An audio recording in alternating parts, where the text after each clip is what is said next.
Hari Om.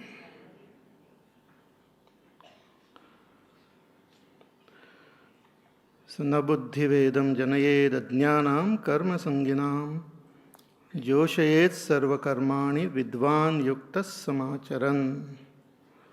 Bhagavan says the wise person should guide the people who are ignorant without creating confusion in their mind and engaging them into action, slowly lead them on the right path. Who are ignorant, who doesn't know that the actions are being performed by Prakriti. All actions are performed by nature, by Prakriti. Our mind, our intellect, our body, senses, karmendriyas, jnanendriyas, all are part of Prakriti, and Atma is the witness, the Purusha, and all actions happen according to the laws of Prakriti. So, Prakrite kriyamanani gune karmani sarvashaha ahankara vimodhatma karta aham iti manyate. But a wise person knows that all these are just expression of Prakriti. Guna karma vibhagayoho guna guneshu vartante iti matva na sajjate. Having understood this, doesn't get attached, doesn't get bound by Prakriti. So having understood this, now how should we act in this world before we can reach that state of enlightenment? How we should perform action? What is the gist of Karma Yoga? That is now revealed in this 30th verse. We chanted yesterday. Today again we will chant and see the meaning. Mai sarvani karmani sanyasyadhyatma cetasa nirashir nirmamo bhutva yudhyasva vigatajvaraha. Together. Mai sarvani bhu sanyasyadhyatma cetasa nirashir nirmamo bhutva yudhyasva vigatajvara. Pujya Gurudev is to consider this shloka as the very backbone of this third chapter. In this one shloka, Bhagavan conveys the gist of Karma Yoga. He says that sarvani karmani, all your actions. What actions? The niyata karma. All the obligatory duties, obligatory responsibilities which we have to perform or fulfill those responsibilities. How? By dedicating all these actions to the Lord, to Ishvara. Mai here Bhagavan says in me. In me means in that supreme Atma, Param Atma, who is the self of all beings. Dedicating your actions unto me. Sanyasya adhyatma cetasa, with your mind, with your intellect focused on me, focused on that supreme self, you dedicate all your actions to me. See, when we talk about God, God is our own self, that pure self. Not only the witness of our own body, mind, intellect, but who resides in all the hearts of all beings, who is everywhere, who is the very self of all beings. He is considered or indicated in our scripture as Param Atma. Atma means I. Param Atma means supreme I. Not the ego. Ego is just a reflection of that I.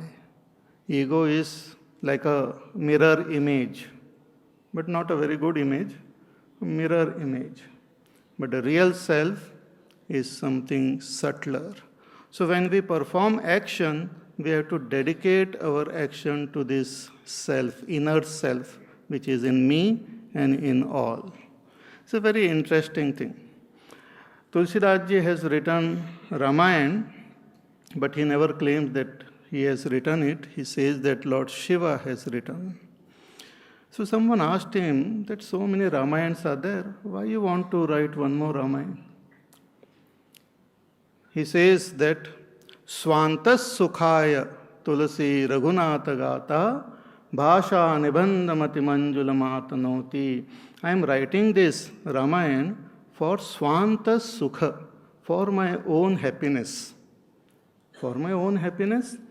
Antaha, that which lies within me, for the happiness of that self I am writing. Not the happiness of the ego, but happiness of that inner self. See, when we perform an action which is supremely selfless, our inner self feels great sense of peace. One feels a great sense of peace and contentment. We feel a great joy within. Who is happy? As though the very core of our being is happy. When we dedicate our action to our body or to our mind, the ego feels bloated, the ego feels satisfied.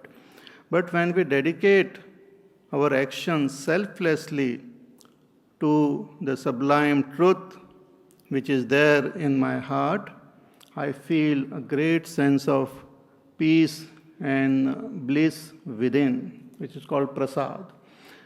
It is not only felt in me, but when that action is performed, all those who are directly or indirectly connected with that action, they also feel a deep sense of inner peace and joy. That means that action is being dedicated to God in you. If I satisfy, like all of you are sitting, if I satisfy your ego, then I am dedicating the action to your ego. If I am satisfying your intellectual personality, then I am satisfying that. But after listening, after going through this whole process, if there is a deep sense of contentment within, what we call santosh, what we call prasannata, in the second chapter also, Bhagavan talked about this prasannata. If there is deep sense of fulfillment within, then understand this action has been accepted by your innermost being. It has transcended your mind, it has transcended your body, it has transcended your intellect and ahankar and gone still deeper and has been accepted by your innermost being. So when we perform this yajna karma or a dedicated action to God, we ourselves experience it and others around us also experience. Not only, very interesting, not only human being, but even animals, birds and plants, they feel a deep sense of fulfillment when a selfless action happens. Great Mahatmas who have walked on this earth, they have worked in this way. And their action leaves imprint not only in the heart of people in those times, but also later on in many generations to come. So that is what we mean by dedicating our action to that Lord. It can be a simple thing. You may be just sweeping the floor at home. You may be just doing some work in the kitchen, or maybe doing some work in the office, or maybe using the computer. It doesn't matter what work we are doing. It doesn't matter means it should be our obligatory duty. But it should be done in such a way that it should not be done for the ego. It should not be done to satisfy the ego. Ego is made up of selfishness. Ego is made up of our desires, our anger, our jealousies, our pride, our fears, If we perform action to satisfy our fears, then we are dedicating it to the ego. If we are doing it to satisfy our pride, then we are dedicating again to the ego. But if we are performing action to bring about that deep sense of fulfillment in my innermost core of my being, then I am dedicating it to God within me. And when I dedicate to God within me, it reaches God everywhere because He is within everyone. So it's a very, very supremely subtle and a beautiful path which Bhagwan has revealed here. It's not ordinary, it's not just path of action, but that karma yoga is a type of meditation only. It's a constant, active, you can say dynamic meditation. While working in this world, while living in this world, if we keep this attitude, we will be all the time in that state of union with the Lord.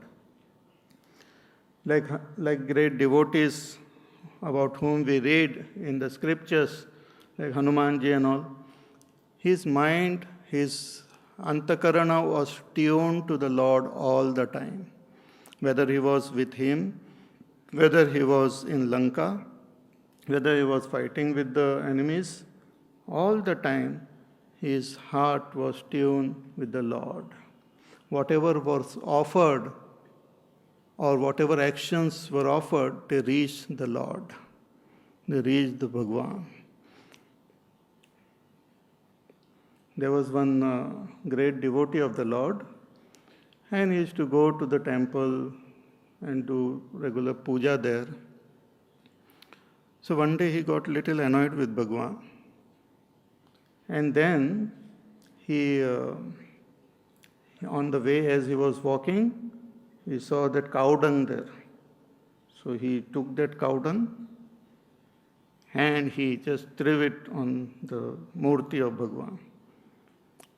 Suddenly Lord Vishnu got all cow dung on his body. So Lakshmi ji asked, what happened?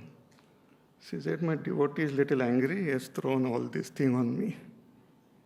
This is just a story to indicate that whatever is, whether good or bad, whatever is offered to the Lord, it reaches that Lord.